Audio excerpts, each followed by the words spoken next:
Hi guys, the discussion around Donald Trump's plans as president and whether Britain will be better off to side with Washington over Brussels is delusional. The talk of hiring Nigel Farage as an unofficial ambassador is also crazy. Not that I'm saying that these things won't happen, but many of the loudest voices on these topics don't seem to understand trade and the UK's historical relationship with the rest of Europe. A pro-Brexit, pro-Trump, pro-Nigel Farage GB News host put these questions to two of their guests, and the result was a complete disconnect from reality. Have a listen. Nigel, if Donald Trump goes down this route of applying hardcore tariffs onto countries who don't cooperate, and what if some of those tariffs are directed towards the European Union, which seems pretty likely, he's been making that move music all along, and that will force Starmer's regime, force Mandelson. My goodness, Starmer's regime. Do you think this guy would ever refer to Donald Trump's administration as the Donald Trump regime? No. To say, OK, Trump's declaring trade war on the European Union. We have to uncouple from that and do what's best for Britain. Philosophically, emotionally, politically, is Mandelson, is Starmer capable of putting Britain first rather than Brussels first? A lot of people... What the heck? Is Starmer and... Peter Mandelson capable of putting Britain first and not Brussels first? What sort of delusional thinking is that? In what way would Starmer put Brussels first as opposed to Britain first? Like, these are the same people who want the UK government to go to Donald Trump and kiss the ring. They want to grovel. They want government ministers to apologise for telling the truth about Donald Trump. But when it comes to Brussels, they seem to think that Peter Mandelson and Keir Starmer are putting Brussels before Britain. Not Brussels before Washington. No, Brussels before Britain. Completely delusional. I don't think that's going to happen. Well, look, Brexit is done. It's finished. We're not going to go back into Europe. Starmer is not going to take us back. Okay. Brexit is not done. Brexit will not be done until the UK rejoins the European Union. And this is not a point that I'm trying, it's not a trivial point. This is the reality.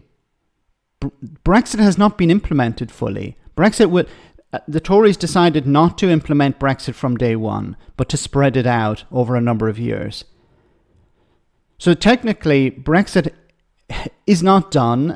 It will not be done until eventually the UK rejoins the European Union, and then in a sense Brexit will be done. But he's right that Starmer will not take the UK back into the European Union. Starmer will not. But that's not to say that the UK will not rejoin. So, but what he will do is have closer relationship with Europe. There will be an issue if Trump carries out his threat to put tariffs on us, on Europe. There will come a point where we have to decide which side we're on. And I think we prefer to be on the side that's rising than the side that's sinking. Exactly. And therefore, Washington is deeply important. Yeah. We want to keep the special relationship going. We have 4 years with America. To take advantage. So rising and falling. Does this guy understand where most of the UK's trade is? Most of the UK's trade is with the European Union. They seem to think, because Donald Trump's in charge now, we need to grovel to him. We need to pander to Donald Trump. Donald Trump will be president for, we hope, a maximum of 4 years. And that's it. Somebody else will be in charge then.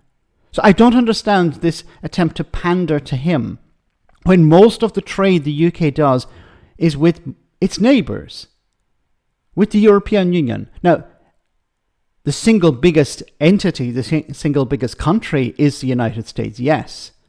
But most of the trade is with the European Union. So it makes economic sense to align with the European Union as opposed to Donald Trump's administration. Or regime. Maybe we should use the word regime. Advantage of the most pro-British president we're likely to see again in our lifetime. In what way do you think Donald Trump is pro-British? Because he liked the Queen? Because he has family members in Scotland? These people think that Donald Trump is going to do a favour to Britain and get nothing in return. Or he may say, okay, yes, what I'll do is I'll avoid imposing tariffs on Britain. But what do I get back for that? Donald Trump is not going to give you something for nothing. These people seem to think because he liked the Queen or because they believe he's pro-British that he's going to exempt Britain from these tariffs. Now, the tariffs, and it depends on the tariffs, may have a significant impact or may not have a significant impact on the UK's trade with the United States. So while the focus, yes, will definitely be the European Union and China, it's not a guarantee that the UK, even if it has these tariffs imposed, is going to be that deeply impacted. Because once again, most of the trade the UK does is with the European Union. So while the tariffs are a problem, it's yet to be seen how big of a problem that will be.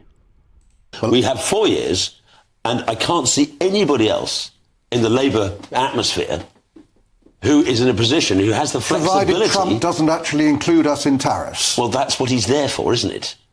Well, it's there to stop it. Yeah, to try and stop him. Yes, that's the idea. Now, I'm sorry. Do you think tariffs against Britain are less likely with Nigel Farage doing Britain's bargain? Yes. Isn't that the point? 100%. Yes. 100%. Yes. And Starmer recognises that just as much as you recognise it, as I recognise it, and Trump recognises it. Okay. That is the bottom line.